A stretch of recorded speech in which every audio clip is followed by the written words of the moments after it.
plus parents, it can be especially complex, and too often our stories go untold. This is Proud Conception.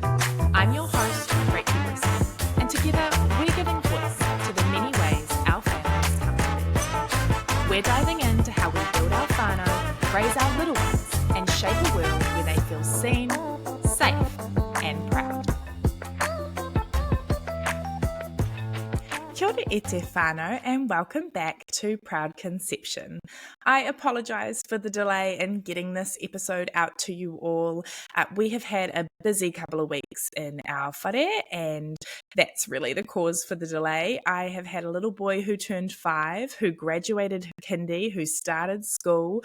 We've had a little family holiday in between that. And of course, we have been hit with several bouts of winter illnesses like everybody else across the country. So thanks for your patience, and again, apologies. I got to chat with someone new for this week's episode. I got to make a new friend, someone based down in Ōtautahi, Christchurch, and I had a lot of fun chatting with her. So today on the pod, we're talking to Camila. Camila and her wife Hannah have 2 beautiful girls, Emma and Arlo. Emma's 3, Arlo has just gone 1 year.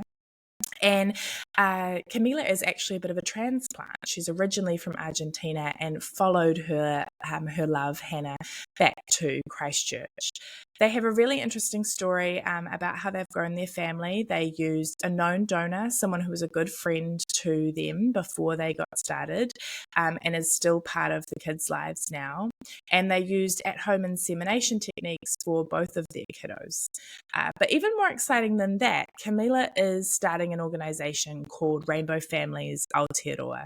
It's come out of a playgroup down in Christchurch, a queer family playgroup, and it's growing. It's getting bigger, better, bolder, and she is in the process of launching it as a nationwide nonprofit with a website, with resources, with a whole host of activities underneath it.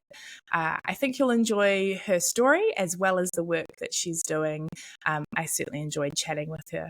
Thanks for being here, and enjoy. Just a note before we dive in. At Proud Conception, we share these stories from the parent perspective.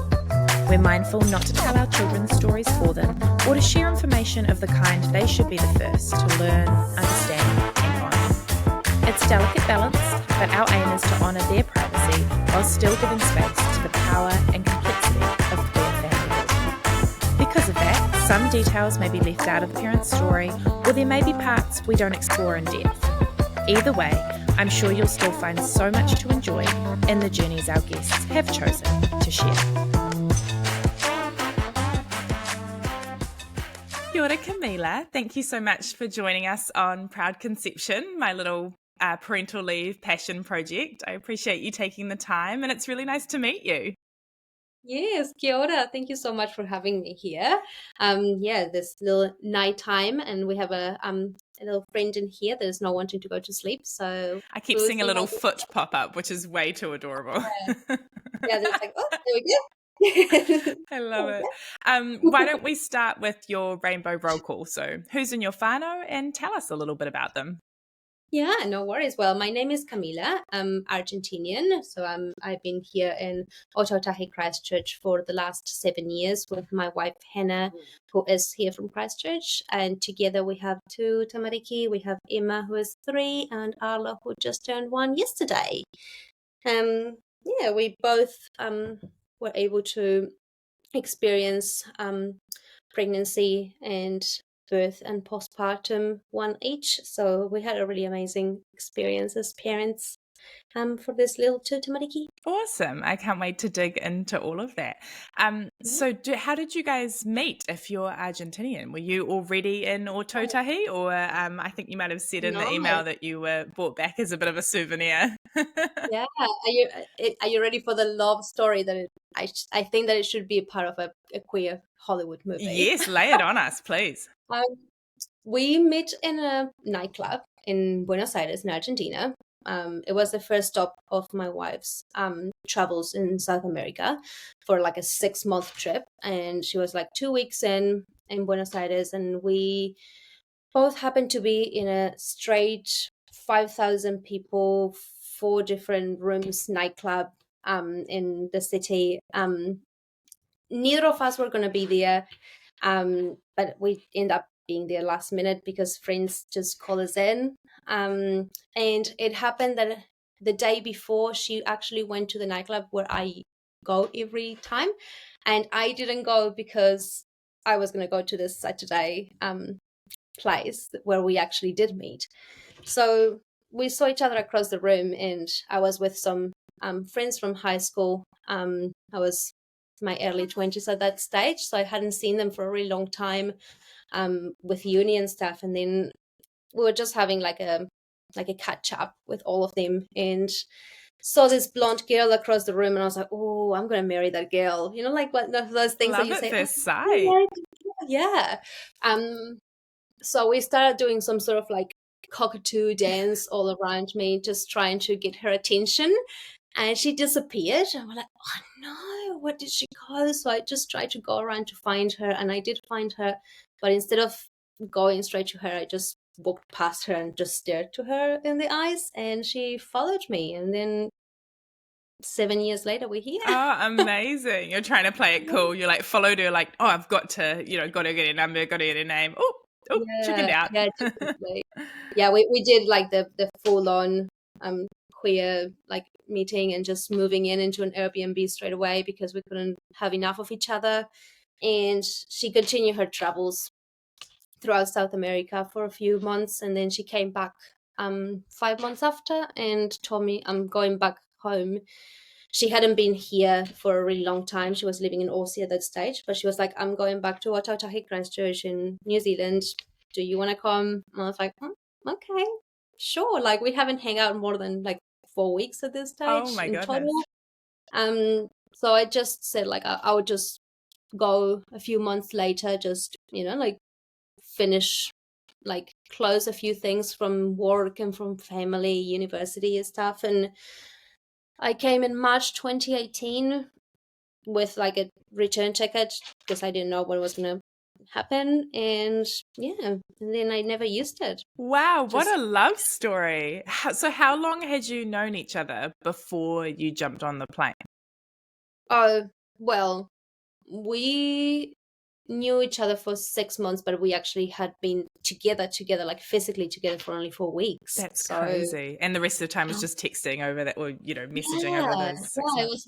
It was just, sporadic, like just talking while she was on her trip and having that experience. So yeah, it was like, it could have gone really great or could have gone really wrong, but it was like one of those things where I'm not somebody that will take lots of risks, but I think that in that moment I was like, why not? That was a huge risk.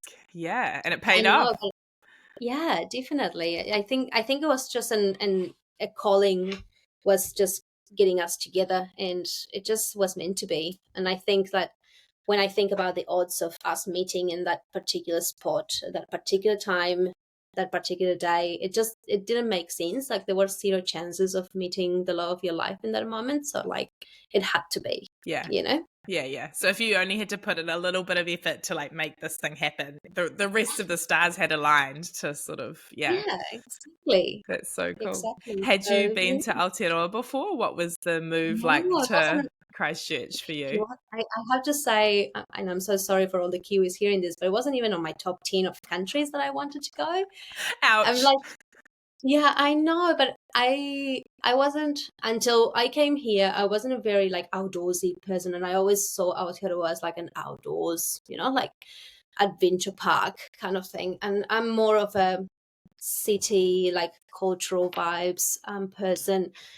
I studied tourism, so I had a bachelor in tourism, and I was like keen to go work in cruise ships or go to Europe and work in Europe. So like, I was like really into like my idea of what it was gonna look like.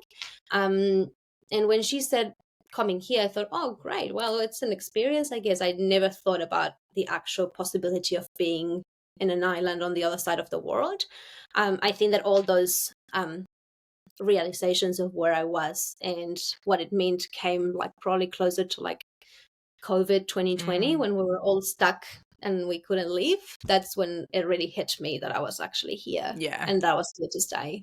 Yeah, that COVID time, you felt even further from the other side of the world. I was actually not in New Zealand. I was in the United States. That's where we started our family. And, you know, we used to think, oh, it's just like one flight. Like you can get home. It's not the end of the world. But yeah, those COVID times, it felt a lot further away, didn't it? I imagine it was even crazier from Argentina.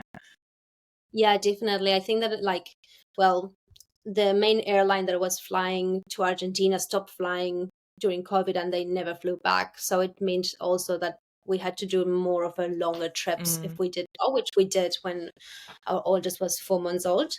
But it was just like that hectic time of just not knowing what was going to happen, right? Like just the uncertainty. And I'm not somebody that copes well with uncertainty, which parenting has put me in a bit of a spot on that end. We don't have a lot of control over these little ones. So uncertainty and lack of control are kind of part of parenthood.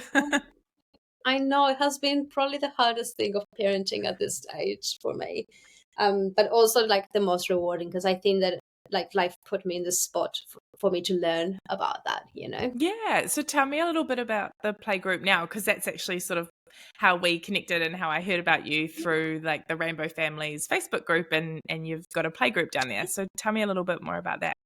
Yeah, so like the playgroup started when we after we had our first baby, and we went through all that process. We went to like the Walk for Support here in Ōtautahi. That is like our tiny version of a pride parade, where we literally walk probably 250 meters, 300 meters tops. And it was there that we were walking with our midwife, which is an amazing ally. And she was like, we were just talking, like me and her, about like there's so many like families, just like little families here and there, but nobody is like together. Like nobody knew each other. Like you could see that nobody knew each other. Nobody was talking to each other, and we had like kids that were like, you know, like interested on one another because they were all there. They were all dressed in rainbows. They were all holding, you know, like their little flags, and we thought there has to be something that we can do. So together with my midwife Sheena, we thought about the idea. Like we started brainstorming the idea of creating a playgroup for whānau. Thankfully, she is in a place, like her practice is in a place where they had availability of a room that we could use. So she offered, like she did all the connections and was able to offer it for us for Koha. So we started doing that. We put it on the Facebook group and we'd be like, we're doing this, and it I think that like the first time we had like 6 or 7 families coming up, which was awesome All to queer see. We families. thought That's like, great. yeah, and nobody knew each other. We were just there, like meeting each other for the first time in this like random place in Opawa, and it just grew. Like we just did it consistently. Like now it's coming to the second year. We do it consistently every Sunday, every last Sunday of the month. So I think that creating that consistency was key for our playgroup, because it allowed families to just come and go, know that we're there. There was no need to be there like right when we start.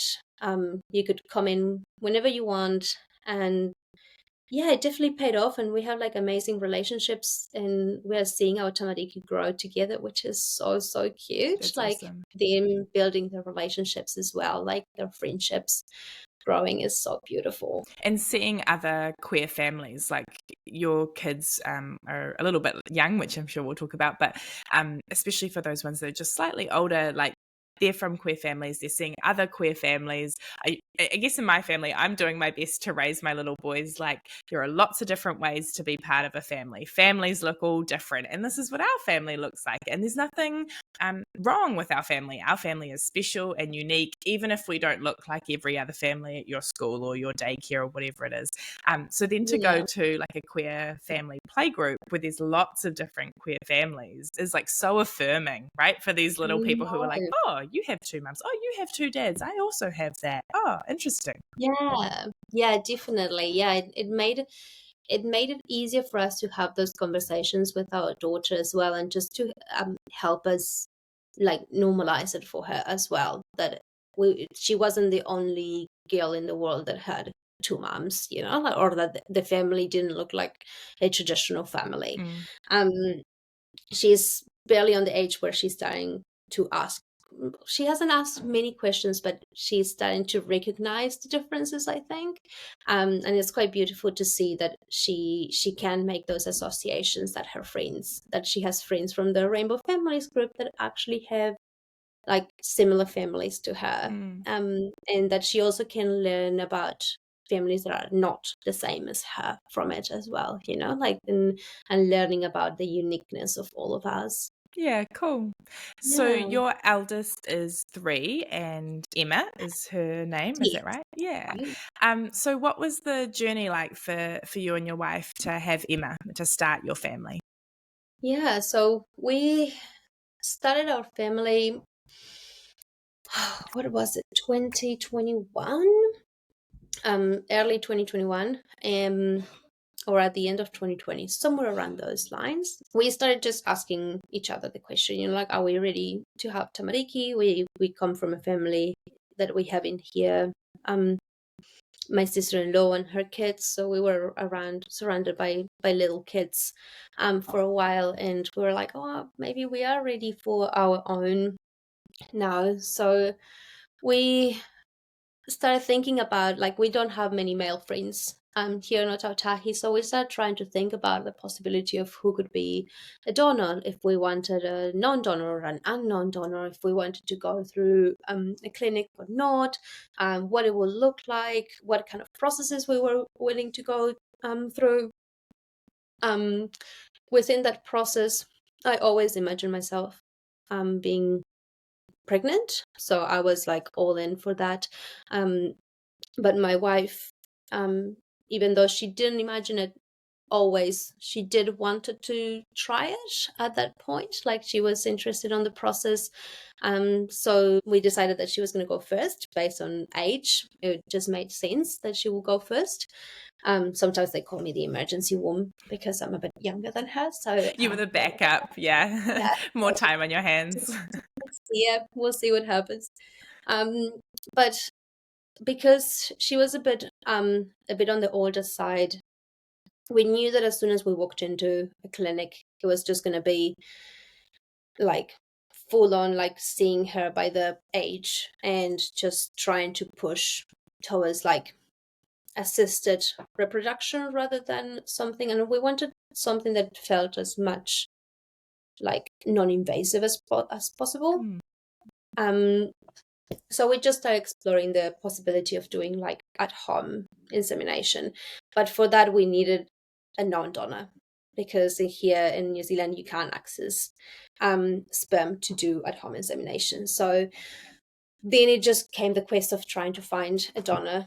And it was funny because we were just like trying to break our heads, just trying to think about who it could be that could help us. And it ended up that it actually, we circled to a conversation that we had with one of our good friends here and his wife in a party like years before, where they said, oh, whenever you're ready to make your family, just come and let us know, like we'll be happy to help.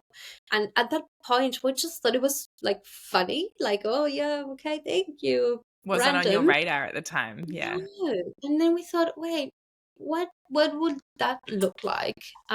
What if we do approach them? Like, it feels less scary than just putting a post on Facebook or trying to find a donor. Like, we were in like Facebook groups for sperm donors, and we're hearing like horror stories from those, and we're like, oh, like, do we want to go down that route or not? And so I thought, oh, let's just, you know, like invite them for a beer and just see what happens. Just like, let's have the conversation. And they were so keen to help. Like, they were so happy to help. It turned out that both of them had tried to donate, and like not long before, probably around the conversation that we had like a few years back. but just the whole bureaucracy of the system. Oh, of they trying tried to donate through a clinic, yeah, like eggs and sperm through a clinic. Oh, okay. yeah, exactly. Like a selfless act from their end, towards like an anonymous donation, but they just end up backing up because it was just like too complicated. It was just like lots of things that they did have to sign up for, that they just wanted to just show up and do something good, I guess.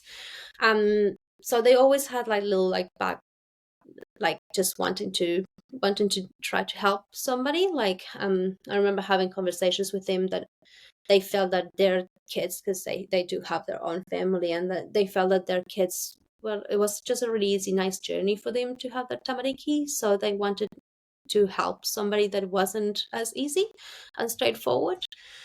So we had some conversations, we had some like interesting corridor with them of how it would look like, how much involvement they wanted to have, and it turned out that the four of us were in the same page, which was amazing. I don't know if it ever happens, but it did happen to us, and we were super lucky that it did. So how we did that just conversation go, if you don't mind me asking? Like, how do you say, so if you were to donate your sperm, like how involved would you want to be with any offspring? Like, how did it go? I think that definitely there was beers involved. Definitely remember that, because we were so nervous, Bit of and liquid we didn't. courage. Yeah, we did. Oh my gosh. But I think that I remember asking a question to them, and this was after they had said yes to us, and we said like, what would be your biggest fear as a couple from this process? And they said that one day you would knock the door and you would just leave the kids there because you don't want them anymore or something, like. And they asked like, what about you? And we said that you will knock our door and ask our kids back, basically. So I think that in that moment we both realized that what we wanted from each other was exactly what the other one like wanted to. We wanted somebody that was present and open to have conversations with the tamariki when they do ask where they come from. Like, we don't want to hide anything from them, but also somebody that didn't want neither the responsibilities or the rights of a parent, that they weren't going to be involved in their life as a parent, that were going to be more of a uncle, auntie kind of role in their lives. And it turned out exactly what they were open to and what they wanted. So it worked out perfectly for a whānau. Oh, that's amazing. Has it changed Yeah. the friendship with them at all, or are they that sort of auntie Oh, and uncle figure now? yeah, definitely. Well, they were so he's like the brother of one of my wife's best friends. So it was like somebody that we knew, but not somebody that we would just hang out heaps with. And now they end up like they're always on birthdays, and we try to do Christmas, like Boxing Day together as well with their family. All their family are aware of the situation, and they have been super welcoming to our tamariki. And just exploring how this is going to look like, like once they start like having deeper understanding of who they are as individuals as well. So that is amazing to know that there's a whole whānau that loves them as much as we love them, that they're there for them too. Yeah, absolutely. And to expand that whānau as well, because I think you mentioned they have kids. So they sort of, are they cousins? Do you call them cousins Yeah, to your girls? yeah, there's like a boy and a girl, and they're like, yeah, they're the little cousins. And they're so sweet with them. They're so lovely. That's so Yeah, awesome. it's a really beautiful experience that brought us together.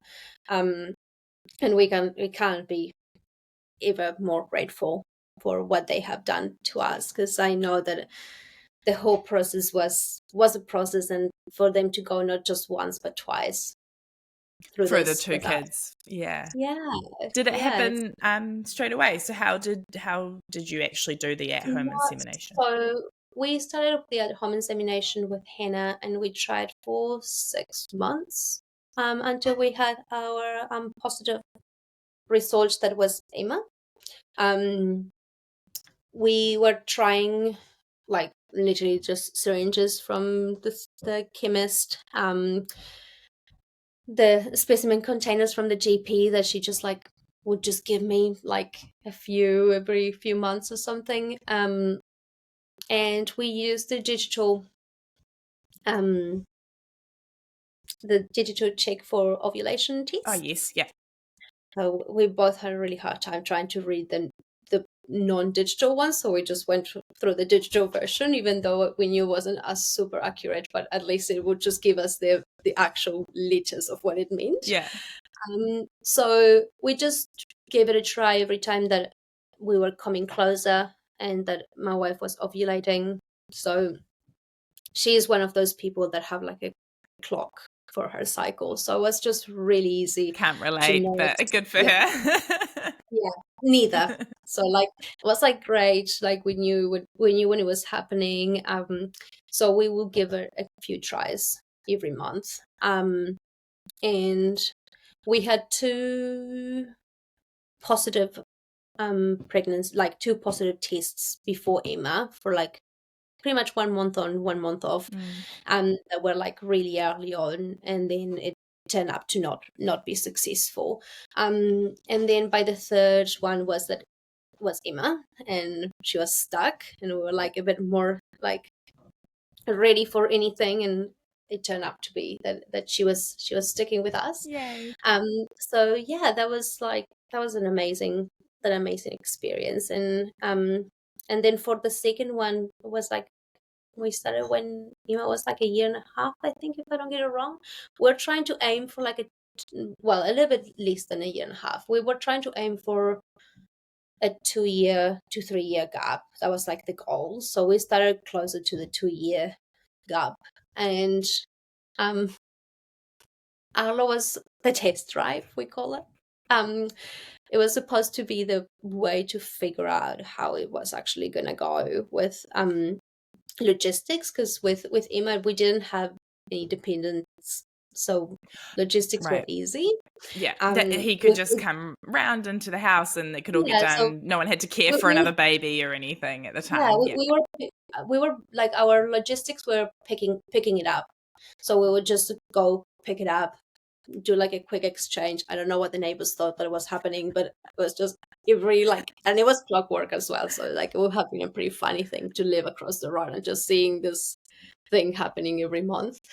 And it even happened during one of the lockdowns, if I don't get it wrong. So it was towards the end of it was something about 2020, and I remember feeling super naughty that we were just like driving 5 minutes down the road just to see like, and so like, because sometimes we'll just like, of course they had their own logistics too with their kids, so it meant that we sometimes stay in the car for like 20 minutes, half an hour, just to make sure that we would just get it as soon as it was ready and just drive straight home and just do it as quickly as possible.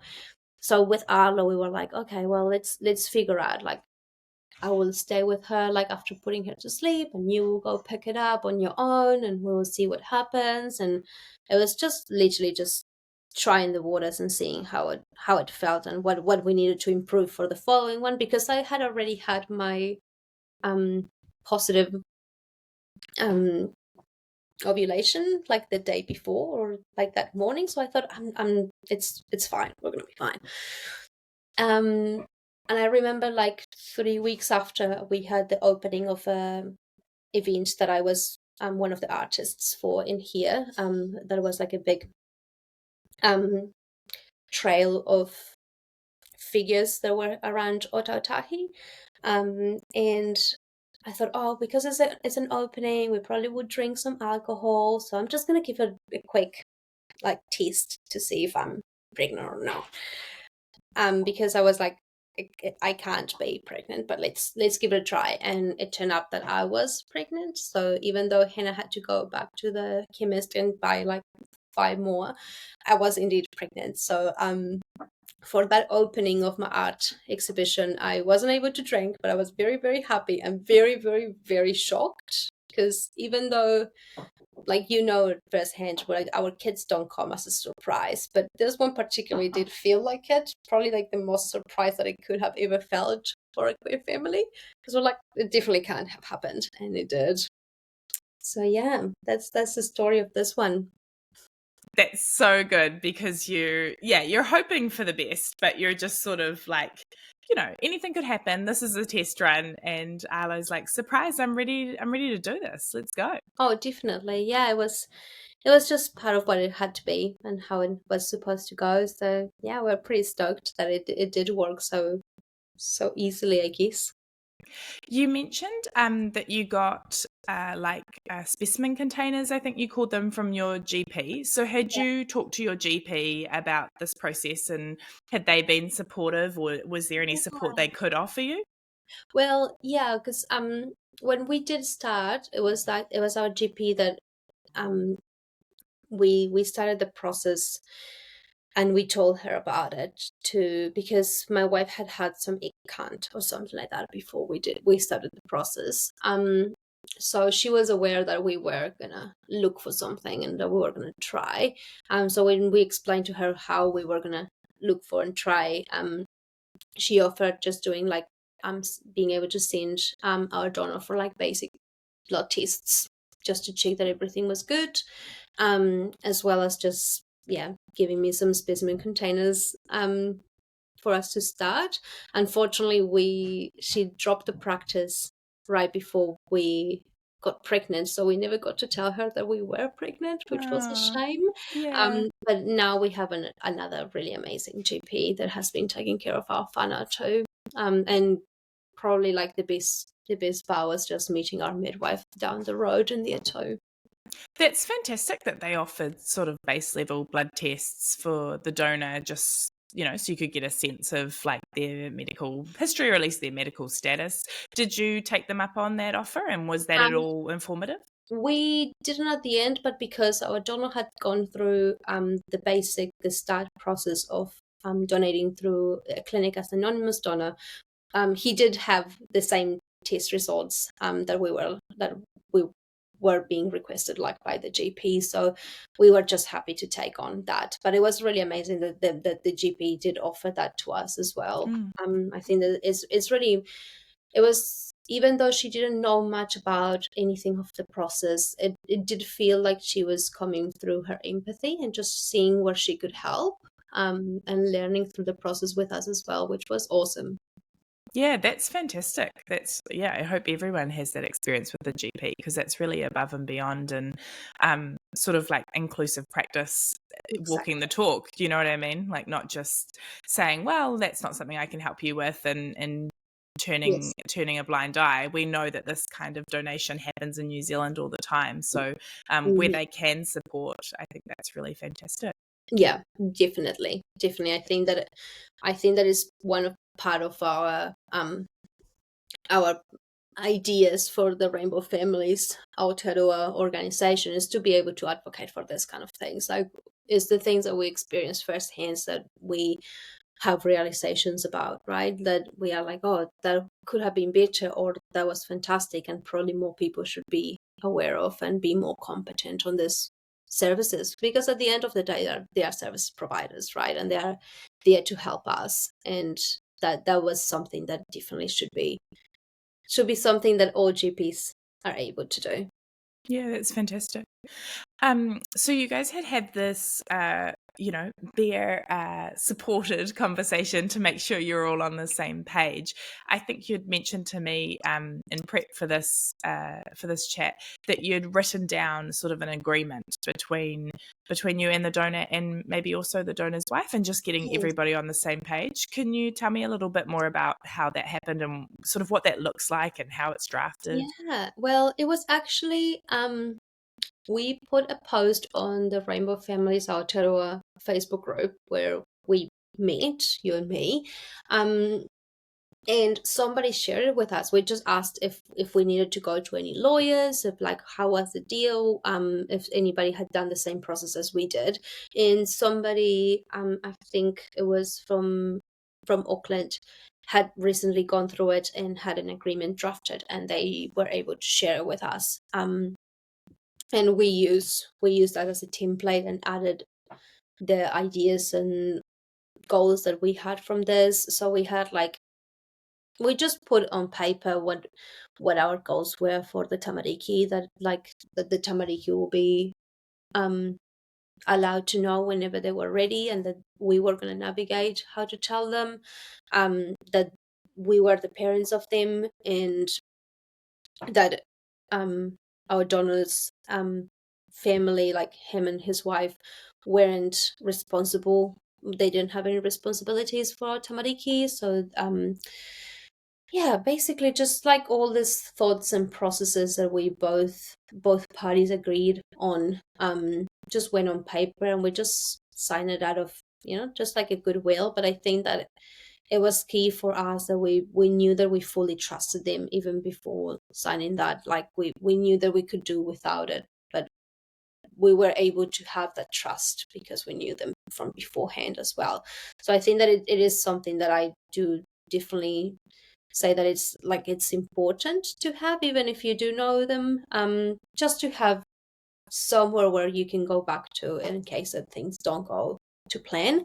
But New Zealand is pretty tricky with this. There's not really much laws or anything that can back up either party. So it comes down to particular moments, I think, like particular events. So yeah, it's one of those things. I know that there's some people that said that it's not necessary, some people that say it's definitely necessary. We just had it as peace of mind, basically. I know that some people say that those sorts of self-drafted agreements aren't legally binding, like you were saying, and that they might not be necessary. But even the process of doing it, even the process of drafting it and having these conversations and asking, is there anything missing from your point of view? Is there anything from our point of view? And then all signing it, sort of making this commitment to one another in good faith. I think just the process of doing that can be quite useful, because it's this is the biggest group project that we're ever really going to do. This is the most important group project we're ever going to do. So it's quite nice to literally get everybody on the same page. Even if there might be some unknowns around like the legal status of that kind of agreement. Oh, definitely. And I think that it's a work in progress constantly to try to understand. Once again, another part of the advocacy that we want to do is just to be able to streamline this kind of processes and what it actually means, because I feel that at the end of the day, no one really knows exactly what it looks like, and nobody knows whether what they have, like the systems that they have put in place, if they have self-drafted an agreement or they have not done any agreement, if they have gone through lawyers, if anything is more like it's better than the other, or what you should have. There's nothing really in place for Aotearoa, for rainbow families to go to and be like, yes, this is what we need, these are the basics, let's go for this. And I think that that's something that it did resonate with me in the process of thinking about what we would do and what we will offer as an organization, to be able to put all this in place in an Aotearoa based, if you know what I mean. With the lens of New Zealand over top of it. You deep dive, you can dig the internet and you'll find heaps of information, but there's nothing about us. It's mostly about US, it's lots about Europe, lots of things about Australia, but trying to find something that is really specific about New Zealand is just really, really hard. So being able to offer somewhere where a hub where people can just go and find all the resources that they need for creating a family in our country, I think that is so important. And I'm pretty happy to be able to be in this project and being able to start this. Yeah, absolutely. And hopefully, very, very soon. Yeah, and it could be that it's not just resources, but also experts. I'd love to talk to somebody for this Passion Project podcast. Somebody who is a bit more of a legal expert in this field. I'm sure that person exists within our queer community, where everyone sort of knows, go and talk to so-and-so. Yeah. I know somebody that could definitely be someone to talk to about this. Yeah. Oh, cool. Yeah, I'm sure that like there's a couple of names that float around the queer community, but to have them sort of a bit more like spotlighted or centralized so that Mhm. people who are new to this conversation can find that and get support as well. I mean, the more 100%. information you know, the better when you're starting out on a journey like this, I think. 100%, definitely. Yeah, it was like this kind of things that we wanted to like be able to, like you said, everything that I talk about from it comes from my personal experience and my lived experience. So it somehow doesn't cover everything. So one of the things that we have done is like rely on other people's experiences and on these experts, like you were saying, um, to be able to like learn from the best and Mm. leave those people, like give them the floor to be able to share what they do know, but creating the space so they actually are able to share it with our whole community. Yeah, absolutely. Yeah. I'm really excited for where you're going to take this organization. So what's sort of the next steps and plans for the Rainbow Families Aotearoa organization? Where does Gosh, it go to from here? it's has been a crazy year trying to figure out what it will look like. Um, at this stage right now, as we speak, there is lots of doors that have been opening for us, and in terms of connection with other organizations, we have been really connected with an organization that is based here in Ōtautahi called Moanaba, which has been um, really amazing and supportive of our whole idea, and they have been mentoring us, helping us to get breakthroughs, and understand a bit better what it means to bring an idea into reality. Basically, it's a longer process than what I thought it was going to be. I thought like, yeah, this is it. I know what I want. It's sorted. Let's roll with it. I think that I'm learning heaps of things through the process, and some days look more like better than others. But we have done so much in the last few months that are like finalizing projects that had been that we have been creating alongside. Like we had our first Plunkett queer specific antenatal class a few months Wow, ago, cool. which it was in the process of being organized for like years, and we end up well, the midwife that did the class alongside me, she was like, that's it, like we're just going to do it, we're going to do a test drive and just do it, because if we just keep falling into the cracks of processes and paperwork and this and that, we're never going to be able to offer it, and we do feel the need from our community to have this safe space for us. So we just did it, and Plunkett has had a really amazing feedback from this, and they're willing to do it more. So Yay. we are hoping that this Ōtautahi project will be able to be replicated nationwide as well, which will be the ultimate goal, to be able to offer this for families. We are also participating on a hui about breast and chest feeding tomorrow, from Te Pua Waitanga, which is another organization here in Ōtautahi that works with Māori and Māori whānau mostly, but they're also leaders on what they do, and very well known around the midwife circles, and the care, like the primary health cares here in Ōtautahi. So we have been working alongside these organizations to try to create connections. First thing. The second thing is that we have been creating resources, like I was saying, like resources for with lawyers trying to figure out what it does mean for our types of families, and trying to cover as many families as we can in this, and just also just trying to figure out what an organization will look like Mm. in terms of all the governance and everything, and how we're gonna set it up properly. So ideally, the goal is to have this by the end of the year. So yeah, there's like so much going on. Yeah, that's There's fantastic. Oh, heaps. good luck with all of that. Yeah, thank you. If anyone's listening and they want to learn more about your organization or connect with you, how can they do that at this point? Do you have a website? Do you have socials yet? We don't have a website yet. We're in the process of that. The socials, I am trying to get around to it. I had a breakthrough yesterday, realizing that I was just trying to break my mind trying to do a logo before doing socials, and I realized that was a bit stupid of me. Um, so I'm rolling with that very Love it. soon. But if somebody wants to connect with us, the best way to do it is by emailing us to rainbowfamilies.aotearoa@gmail.com, and we'll be sharing with them all the information once we have it, like the website and the socials and all those things too, so they are able to be in the loop with where Awesome. we're at and what we're doing.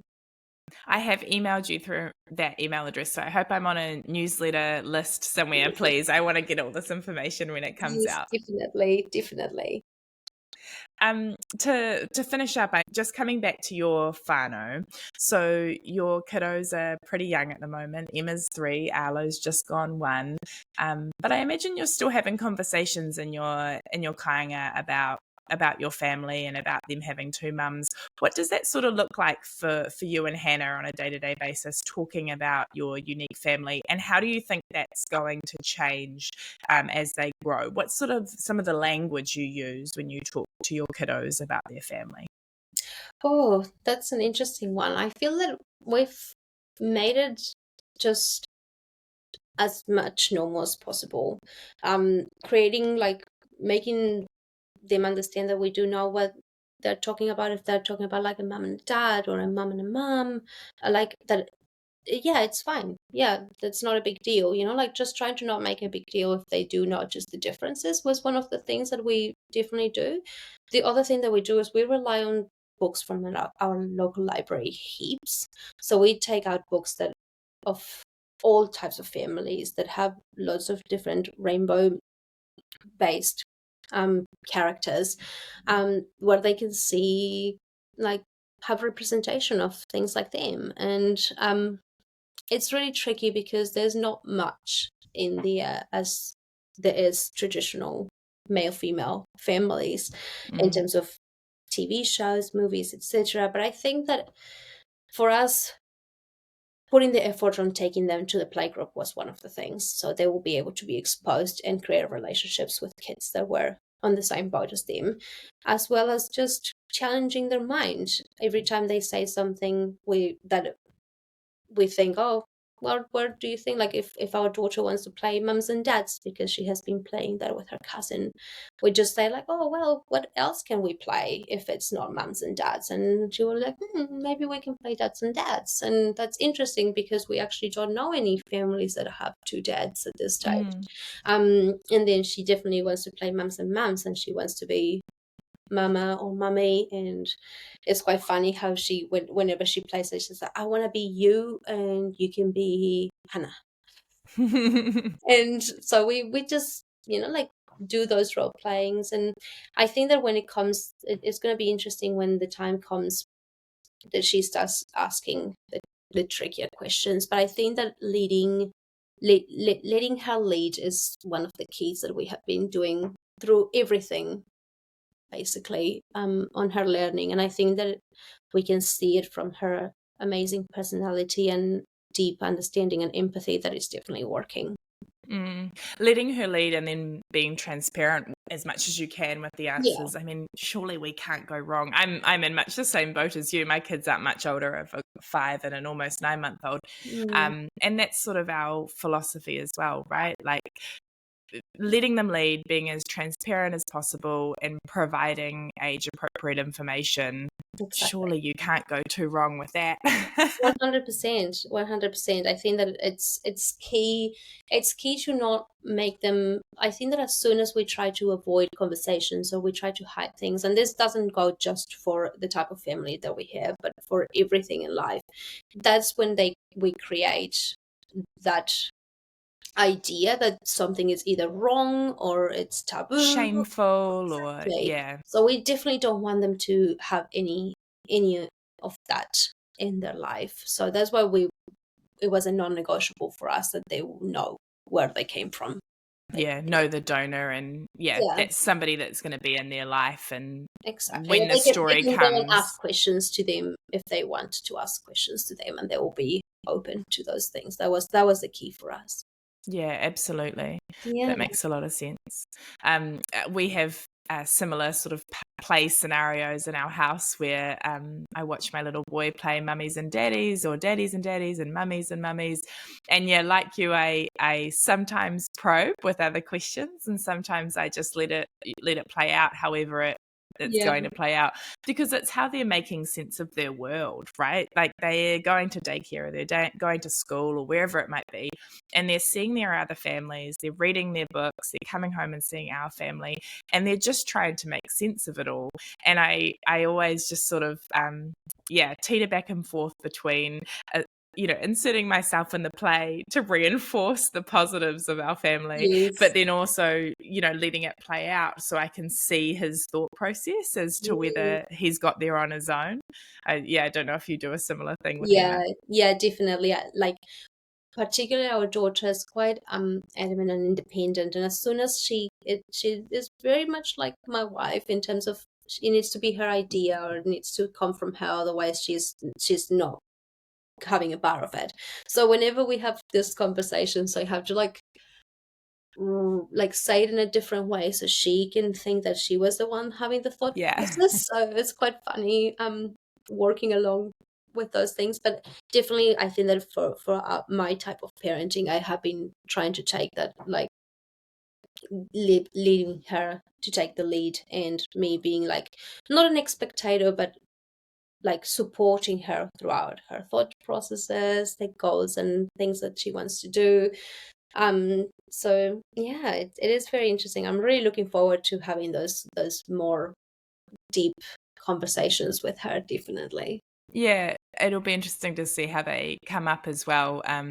Sometimes my older son has asked questions while we're driving in the car, just me and him, and he sits directly behind me when I'm driving. So I don't always have a good line of sight of him. And I think sometimes that's why he asks, because it's all very chill in the car. And, we're in the car for 30 minutes. Auckland is huge.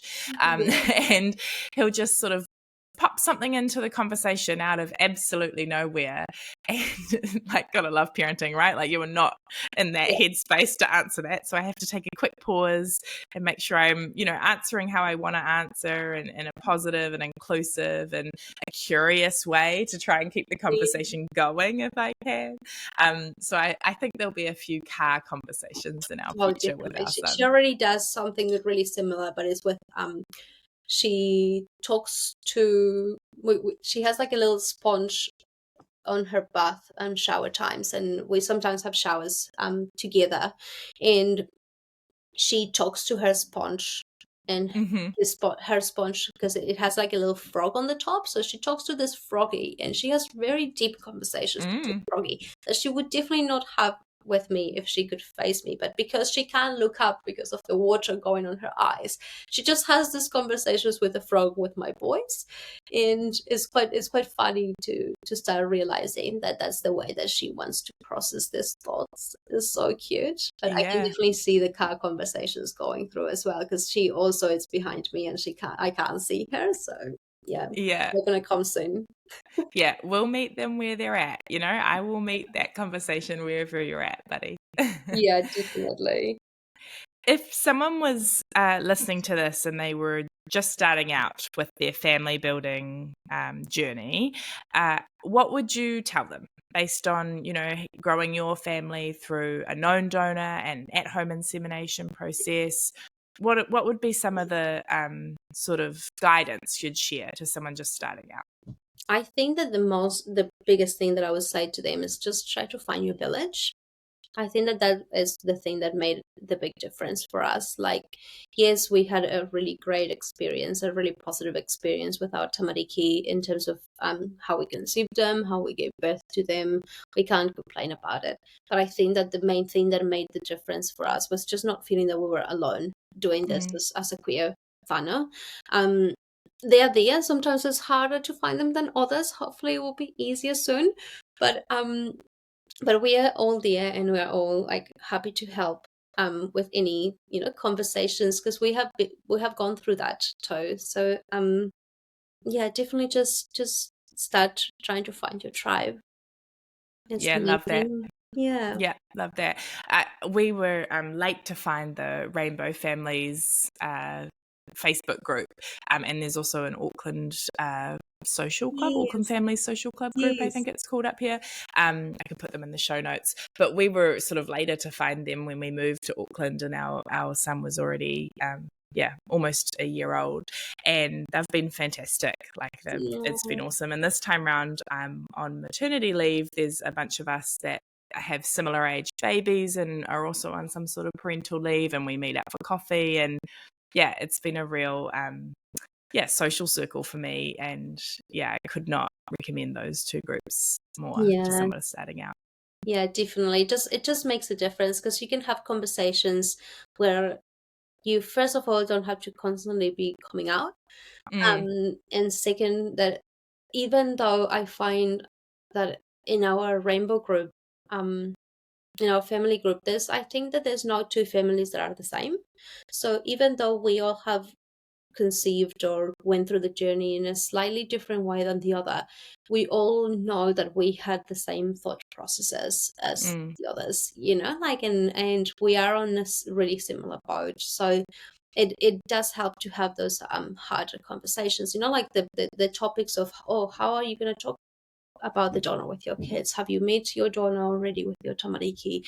And those kind of things, you can't really talk to them in like just your regular plunket play group, So that's why I think that the village is important, to be able to have those hard conversations, as well as just to meet people socially, that like the kids can grow friendships together. Camila, I have absolutely loved this conversation. Thank you so much for all your guidance. And I'm very excited for the Rainbow Families Aotearoa organisation to kick off. I think the work you're doing is fantastic. I can't wait to support you and cheer you on and make the most of the resources as you get up and running. So, yeah, thank you for the work you do down in Ōtautahi, and thank you for chatting with me. Oh, thank you so much. And thank you for doing this too. I think that this is so needed, just, like a nice space to be able to have these conversations, to be able to go around and just revisit the beautiful journey of creating our families, and just to hear all the families as well that are in a similar boat to us. It's like so beautiful to do. Thank you for this project too, and thank you for inviting me. Thanks for listening to this episode of Proud Conception. If you enjoyed this episode, please consider passing it on to someone you think might connect with it as well. Don't forget to follow the show and leave us a review on Apple Podcasts and Spotify. And come hang out with us on socials. We're just getting started on Instagram and TikTok. We're at Proud Conception Pod. Until next time, take care, and let's keep building a world where our little ones feel seen, safe, and proud.